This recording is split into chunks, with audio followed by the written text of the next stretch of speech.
Picture this. It's a totally quiet Sunday morning in the state capital of Patna. Locals are just stepping out, catching that early fresh air for their morning walk near Lolit Bhavan.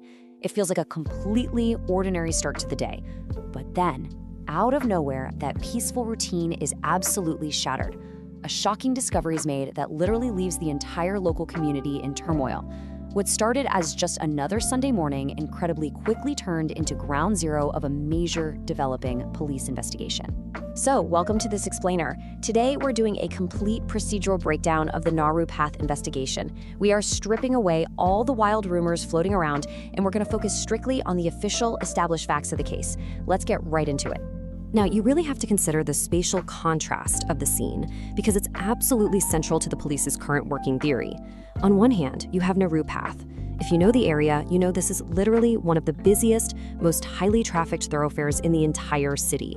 It is always buzzing. But then, barely 20 or 30 meters away from all that chaos, there's this really narrow, quiet lane.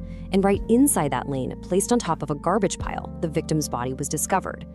That insane proximity between a major public street and this hidden little dumping spot, it strongly suggests to the authorities that whoever did this was acting in extreme haste. I mean, they didn't drive miles off the grid. They literally just ducked into the nearest dark corner they could find to abandon the victim and flee.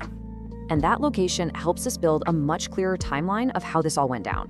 Based on their initial sweep, police suspect the body was dragged into that narrow lane and dumped right around midnight, completely under the cover of darkness. Then the scene just sits there, totally undisturbed for hours, until Sunday morning. That's when those locals on their morning walk spot the body and immediately ring the authorities.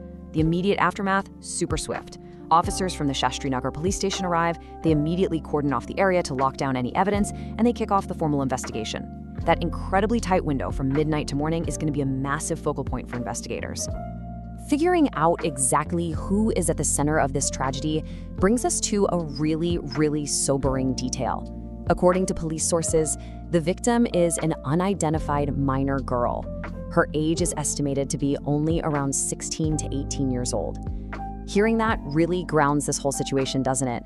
We aren't just talking about a sterile crime scene here. We're looking at the tragic loss of a very young life. Someone whose entire identity is currently just a blank page to the authorities, desperately trying to seek justice for her. So, what instantly escalated this from a terrible discovery to a suspected homicide? Well, it was the physical state of the victim. Police immediately noted some very specific, visible trauma. There were distinct injury marks found right around the girl's neck, along with other injuries scattered across her body. Those instant visual cues told the Shastrinagar officers everything they needed to know. They were clearly dealing with foul play, and that immediately prompted a full-scale homicide investigation right there, mere steps from Nehru Path. To really ground our explainer in verified facts, let's hear directly from the authorities. Saket Kumar, the subdivisional police officer of the Secretariat, went on the record and stated, "Prima facie, it appears she was murdered and dumped here." That phrase right there, prima facie, meaning at first glance, is totally vital. It basically means that even before any complex lab work was done, the weird location, the obvious haste of the disposal, and those visible injuries gave law enforcement more than enough substantial cause to officially treat this as a murder right out of the gate.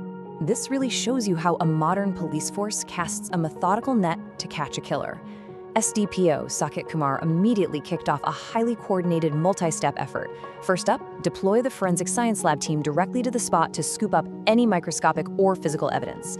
Simultaneously, they brought in a specialized dog squad to try and track the suspect's exact escape route.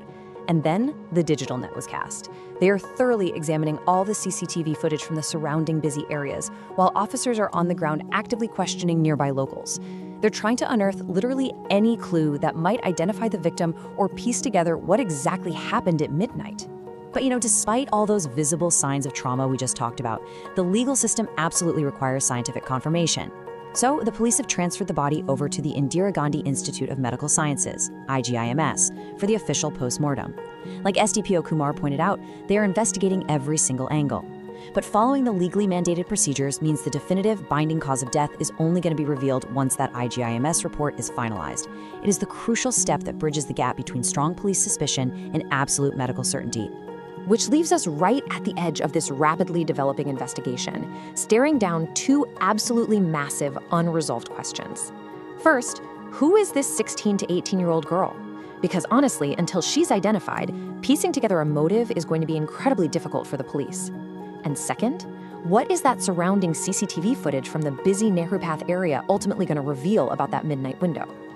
Finding the answers to these questions, well, it's like finding the most important pieces of a giant puzzle.